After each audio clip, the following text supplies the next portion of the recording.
Assalomu alaykum. Ilon Baliq Toshkent obunachilari, kech bo'lishiga qaramasdan sizlar uchun obzor qilgim keldi. Xudo xolasa manfaatli bo'ladi deb umiddaman. Ilon baliq lichinkasini boqayotgan aka-ukalarimiz har doim dafna degan narsa, ya'ni ilon baliqi mayda tirik jonzot, ya'ni ozuqasi bo'lishi kerak har doim zaxirasida. Mana ko'paytiradigan bo'lsanglar, mana shunaqa holatda işte ko'payib ketar akalar. Mana e'tibor qarasanglar, mana shular ilon baliq uchun juda ham bir to'yimli bo'lgan, ya'ni oqsilga boy ozuqasi mana shu bo'ladi. Mana shunaqa sharoit qilasizlar. Sekin o'zi ustida ozuqa qolmaganligini qayerdan bilasizlar dafnalar uchun. Suvimiz mana rangi deylik, sal ko'kimtir rangda. Tepada ya'ni suv ustida bular dafnalar oziqlanadigan mikroorganizmlar bor.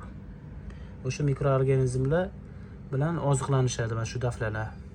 Mana guvoh bo'lib turganinglardek. Agar ustida dafna uchun ozuqa qolmaydigan bo'lsa, suvimiz tiniq bo'ladi. Buni ko'paytirish qanaqa bo'ladi? Mana shu suvga tashlaysizlar, keyin bunaqa baqatorlar qilib ko'paytirsanglar bo'ladi. Yana bitta yo'li, faqat unga ehtiyot bo'lasizlar. Oddiy xamir turishi bo'ladi-yu. O'sha xamir turishi suvga aralashtirib, yaxshilab eritib, mana shunaqa qilib idishlarga solsanglar, suv ozgina rangi o'zgaradi. Shu o'zgargandan keyin o'sha narsa suv achiydi. Achigan hisobiga mikroorganizmlar, shunaqa narsalar suv ustiga o'tiradi va ushbu dafnalarimiz uchun ozuqa manbai bo'ladi. O'zlari ko'payib, mana shunaqa qilib vijir-vijir bo'lib ketadi. Mana guvoh bo'lib turganinglardek. Bu yoqdagi ilon baliqlarimiz holatlari ko'rsatib o'taman. Faqat endi hozir qanchalik ko'rinar ekan bilmadim. Mana ko'rinyaptimi bilmadim.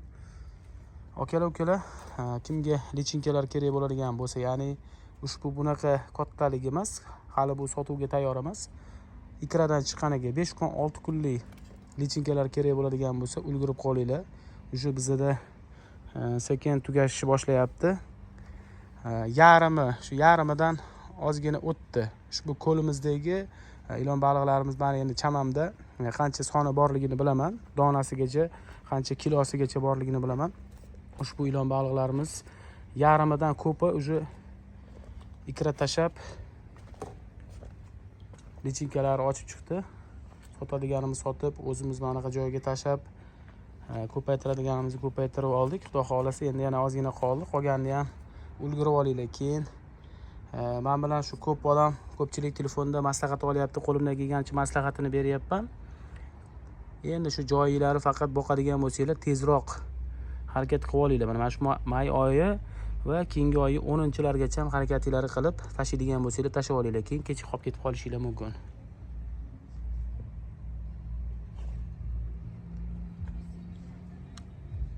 Suvga yoqsanglar, hamma lichinkalar mana tepaga chiqadi. Mana suvda bilmadim, hozir kechqurun qorong'ida fonar yoqib bo'lsa ham sizlar uchun obzorni qilib beraman. Ozgina bo'lsa ham manfaatli va foydali bo'lishligi uchun. Mana shunaqa joyga tashlaysizlar. Faqat aka-ukalar, ilon baliqqa qamich kerak, shunaqa yashirinadigan tabiatida shunaqa instinkti bor baliq deyapsizlar. To'g'ri, shunaqa baliq. Faqat u qamichni biron joydan o'rib kelib tashamanglar, chunki o'rib kelganlardan keyin u qamichga hech qanaqa bir pitaniya bo'lmaydi. Pitaniya bo'lmagandan keyin mana bunaqa suvga tashlasanglar, iriydi akalar. Mana men o'zim ham tashab qo'yganman, bitta ikkita. U tagida shu ekilgan. Mana ko'karyapti. Mana bu somon.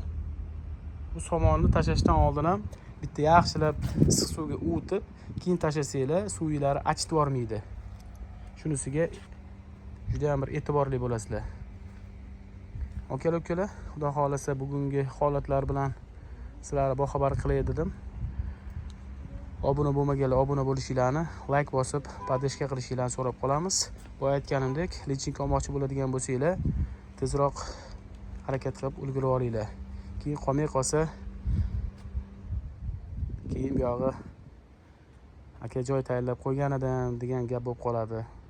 Shuning uchun kuninglar xayrli o'tsin, sog' bo'linglar, salomat bo'linglar.